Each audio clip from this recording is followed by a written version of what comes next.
আসসালামু আলাইকুম। আশামনির রান্নাঘর নিয়ে এলো আরেকটা রেসিপি। আজকে দেখাবো চিকেন রোল। চিকেন রোল কিভাবে বানায় আজকে আমি দেখাবো আপনাদের। সবাই আমার সঙ্গে থাকবেন আর ভিডিওটা সম্পূর্ণ থেকে আপনাদের কিছু কিনে আনার দরকার নেই। ঘরোয়া পদ্ধতিতে এই চিকেন রোলটা বানাতে পারবেন আর মজা করে খেতে পারবেন। এটা অনেক সফট, মুচমুচে এবং খেতেও অনেক সুন্দর হয়েছে। ভিডিওটা যদি ভালো লাগে থাকে তাহলে লাইক কমেন্ট করবেন আর বেশি বেশি করে শেয়ার করবেন আর আমার সঙ্গেই থাকবেন। এখন আমি একটা বল নিয়ে নিচ্ছি। এতে আমি 2 কাপ ময়দা নিয়ে নিচ্ছি। এখানে ময়দা হবে, কোনো আটা ব্যবহার করিনি। আমি ময়দাটাই ব্যবহার করছি। এইটা ব্যবহার করলে সফট হবে আর সুন্দর হবে। এখানে নিয়ে নিচ্ছি তেল আর নিয়ে নিচ্ছি লবণ। এখন আমি একটু ভালো করে মাখিয়ে নিব যাতে এখানে একটা মাখা মাখা একটা ডো হয়।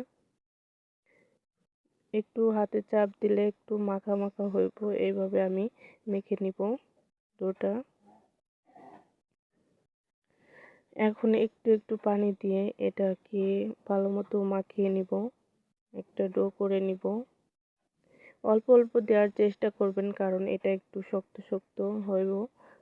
নরম নরম হলে একটু ঝামেলা আছে, পরে পিঠাটা হবে না, রোলটা সুন্দর করে হবে না। এই কারণে আমি অল্প অল্প পানি দিয়ে তারপর মেখে নিলাম। এখন আমি দেখছেন একটু তেল দিয়ে উপরে একটু মাখিয়ে নিচ্ছি, একটু মাখিয়ে একটু মথে নিচ্ছি। সুন্দর করে কিছুক্ষণ মথে নিব। দেখতেই পারতেছেন আমার মথে নেওয়া হয়ে গেছে। এখন একটা তোয়ালের সাহায্যে আমি এটাকে ঢেকে দিব। কিছুক্ষণের জন্য ঢেকে দিব, আধা ঘন্টার জন্য রেস্টে রেখে দেব। এখানে আমি নিয়েছি কিছুটা চিকেন, গরুর মাংস, আর নিয়েছি টমেটো, ফুলকপি, কাঁচামরিচ, পেঁয়াজ, আর এখানে নিয়েছি আলু আর সিম। এগুলো দিয়ে আমি আজকে একটা পুর বানিয়ে দেখাবো। ওই পুরটাই এই রোলের ভিতর পুর হিসেবে ব্যবহার করব। এখানে মশলা হিসাবে নিয়েছি ধনিয়ার গুঁড়ো, জিরার গুঁড়ো, তার হলুদ, টেস্টি লবণ, তারপরে বিট লবণ আর এগুলোই ব্যবহার করছি। এখন দেখতে পারতেছেন গোশটাকে সুন্দর করে আমি ভেজে নিচ্ছি। গোশটা যখন সবজির ভিতর দেওয়া হবে, কারণ গোশটা একটু সিদ্ধ হতে সময় লাগবে, তার জন্য আমি এটাকে ভেজে নিচ্ছি। এখন পেঁয়াজ কুচিগুলো দিয়ে দিচ্ছি। একে একে সব সবজিগুলো দিয়ে দিব। আলু দিয়ে দিচ্ছি, সিম দিয়ে দিচ্ছি, কপি দিয়ে দিয়েছি। এখন টমেটোগুলো দিয়ে দিব। এভাবে কিছুক্ষণ একটু নেড়ে চেড়ে নিব। এখন হলুদ গুঁড়া দিয়ে দিব, তারপর লবণটাও দিয়ে দিব, টেস্টি লবণ। সব মশলাগুলো উপকরণগুলো সব দিয়ে দিব এখানে। এখন ভালো করে একটু জাকিয়ে নিব। একটু মরিচের গুঁড়ো দিয়ে দিলাম। এখন কিছুক্ষণ কষাবো একটু পানি দিয়ে। দেখতেই পারতেছেন পানি দিয়ে সুন্দর করে নাড়াচাড়া করছি, একটু কমে কমে আসছে, মথে যাচ্ছে। এখন একটা ঢাকনা দিয়ে আমি ঢেকে দিব কিছুক্ষণের জন্য, 10 মিনিটের মতো ঢেকে দিব সিদ্ধ হওয়ার জন্য। এখানে বেশি সিদ্ধ করব না কারণ এই পুরটা আবার ভাজা হবে রোলের ভিতর দিয়ে, এই কারণে বেশি সিদ্ধ টিদ্ধ করব না। আর পেঁয়াজগুলো সেরকমভাবেই দিচ্ছি, কোনো ভাজা টাজা করিনি। দেখতেই পারতেছেন কিছুক্ষণ পরে আমার এটা হয়ে গেছে। এই পুরটা আমি সুন্দর করে বানিয়ে নিয়েছি, একটা প্লেটে সার্ভ করছি।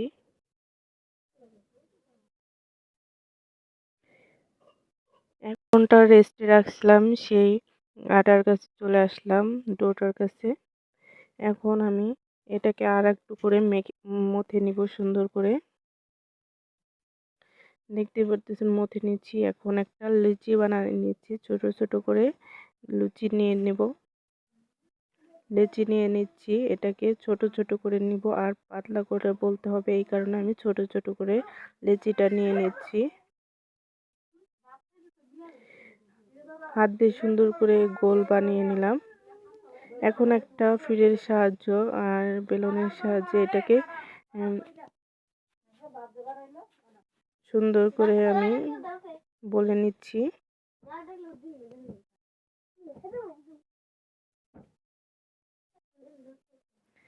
এখন দেখেন আমার বলা হয়ে গেছে এগুলো।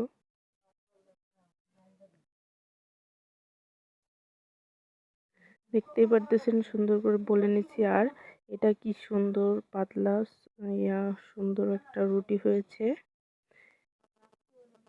সুন্দর একটা রুটি হয়েছে, দেখতেই পারতেছেন পাতলা। এভাবে আপনারা বানানোর চেষ্টা করবেন। আর তার উপরে পুরটা দিয়ে দিচ্ছি। একটু সুন্দর করে দেওয়ার চেষ্টা করবেন। লম্বা করে আমি হাতের সাহায্যে সুন্দর করে লম্বা করে দিয়ে নিচ্ছি।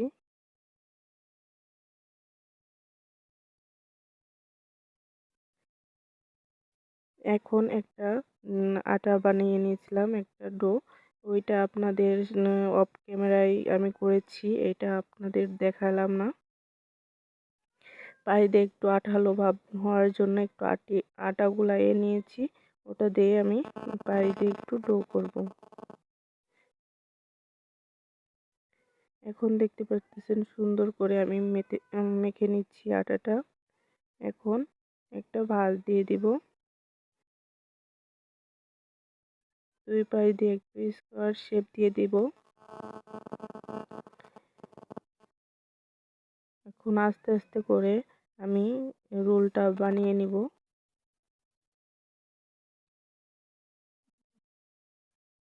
দেখতেই পারতেছেন সুন্দর করে আমি বানিয়ে নিতেছি। এখন পায়ে দিয়ে একটু চেপে চেপে দিব, কারণ এটা খুলে যেতে পারে, এই কারণে আমি একটু চেপে চেপে দিলাম। দেখেন আমার রোলটা অনেক সুন্দর হয়েছে। এভাবে করে সব রোল করা গুলো বানিয়ে নেব। সুন্দর করে বানিয়ে নেব। এখানে সেই ডোটা যে ময়দাটা গুলিয়ে নিয়েছিলাম ওইটার ভিতরে দিয়ে দেবো এটা।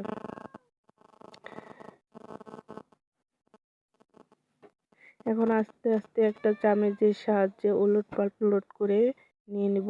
আমি এইগুলো বেশি বানাইনি, একটাই বানাইছি আপনাদের দেখানোর জন্য। আপনারাও চাইলে এরকমও বানাইতে পারেন। এখানে আমি কিছু বিস্কিট গুঁড়া নিয়েছি, এটার সাথে মাখা জাকা করে নিলাম।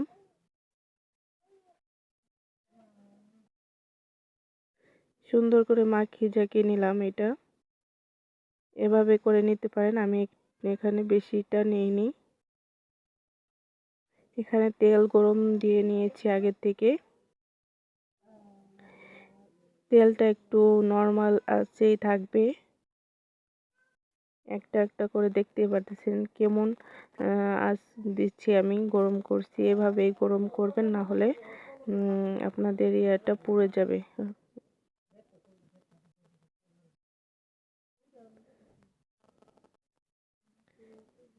সুন্দর করে এভাবে করে একটা একটা দিয়ে দিব তেলের ভিতর। আর তেলটা মাঝারি আঁচে সব সময় থাকবে, না হলে ভিতরে সফট হবে না। এভাবেই করে কিছুক্ষণ পরে আমি এটাকে উল্টিয়ে নিচ্ছি।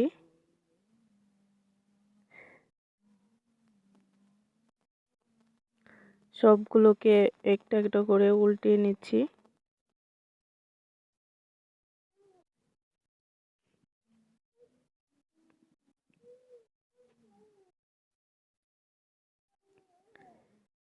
কিছুক্ষণ এভাবে নেড়ে চেড়ে ভাজা অল্প অল্প জালে ভেজে নিব কিছুক্ষণ। দেখতেই পারতেছে আমার ইয়াটা হয়ে গেছে, রোলটা হয়ে গেছে।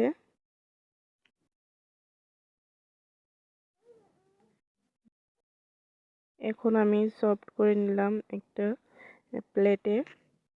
দেখতেই পারতেছেন কি সুন্দর রোলগুলো হয়েছে। একটা আপনাদের সাথে ভেঙে দেখাই, শেয়ার করি। দেখতেই পারতেছেন কি ভিতরে হয়েছে, আর খাইতেও অনেক মজা ছিল। আশা করি আপনারাও ট্রাই করবেন আর আমার সঙ্গেই থাকবেন। আল্লাহ হাফেজ, ভালো থাকবেন সবাই।